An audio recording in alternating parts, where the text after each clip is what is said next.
Hi friends, Banu ఇంటి రుచులు. ఈరోజు వచ్చేసి మటన్ కర్రీ ఎలా చేయాలో చూపిస్తాను రండి. ఫస్ట్ మటన్ ఇలాగా ఉప్పు వేసేసుకొని ఇందులో కారము, పసుపు, సగం బద్ద నిమ్మకాయ,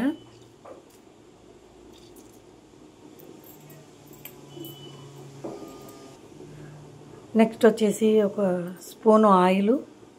ఇదంతా కలిపి బాగా నానబెట్టేసేయాలి ఫ్రెండ్స్, ఒక half an hour. Next process చూపిస్తాను.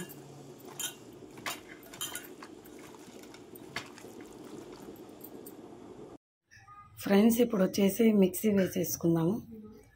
కొబ్బరి, నువ్వులు,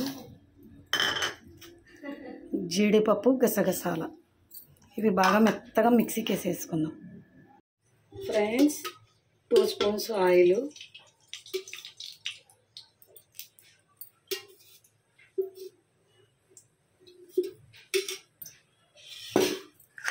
తర్వాత వచ్చేసి ఉల్లిపాయలు,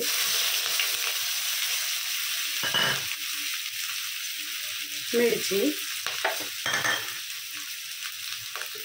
ఇది బాగా వేగాలి. చూసారా, ఇది బాగా వేగుతూ ఉండగా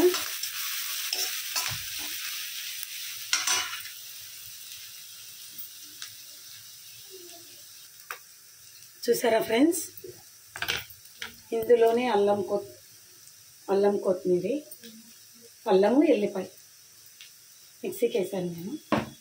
ఇందులోనే వేసేస్తాను. ఇది కొంచెం పచ్చివాసన పోయాక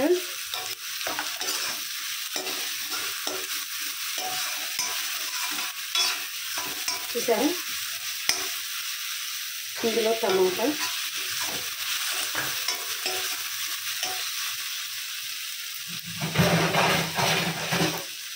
ఒక 2 మినిట్స్ మగ్గబెట్టేద్దాం. ఇది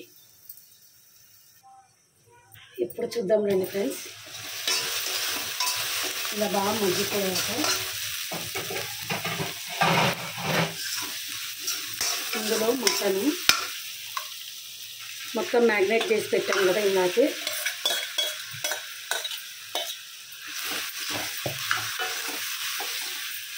ఇందులోనే మిక్సీకి వేసి పెట్టుకున్న కొబ్బరి, గసాల, నువ్వులు, గొడుంబి. ఇప్పుడు ఇది బాగా నూనె పైకి వచ్చేలాగా కళాయి పెట్టాలి ఫ్రెండ్స్. మంట పెద్దగా పెట్టేసుకొని బాగా నూనె పైకి వచ్చేలాగా కళాయి పెట్టండి. చూసారా ఫ్రెండ్స్, బాగా ఆయిల్ పైకి వచ్చేస్తుంది, ఇది దగ్గరకు అయిపోయి. ఇప్పుడు ఇందులో తగినన్ని నీళ్ళు. నేను కుక్కర్లో పెట్టలేదు,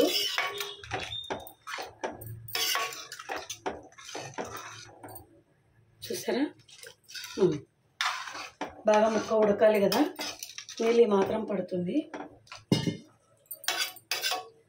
ఇందులో వచ్చేసి మసాలా, మటన్ మసాలా ఆర్చి వాళ్ళది బాగుంటుంది. ఇప్పుడు బాగా ఒక 20 నిమిషాలు ఉడికిచ్చేస్తాను దీన్ని.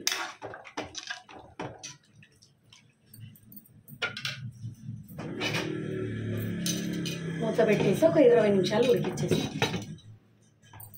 20 నిమిషాల తర్వాత చూద్దాం ఫ్రెండ్స్. 15 నిమిషాల తర్వాత చూద్దాం రండి. చూసారా, ఇలా గ్రేవీ వచ్చేస్తుంది, మొత్తము బాగా ఉడికిపోయింది. ఇప్పుడు ఇందులో కరివేపాకు, కొత్తిమీర, పుదీనా 2 వేసేసుకుంటే బాగా రుచి ఉంటుంది. ఒక 5 మినిట్స్ ఇలా మూత పెట్టేస్తే సరిపోతుంది. చూసారా ఫ్రెండ్స్, మటన్ కర్రీ ఎలా ఉందో మీరు ఇంట్లో తయారు చేసి నాకు కామెంట్ పెట్టండి, సబ్స్క్రైబ్ చేసుకోండి, లైక్ కొట్టండి. Thank you friends.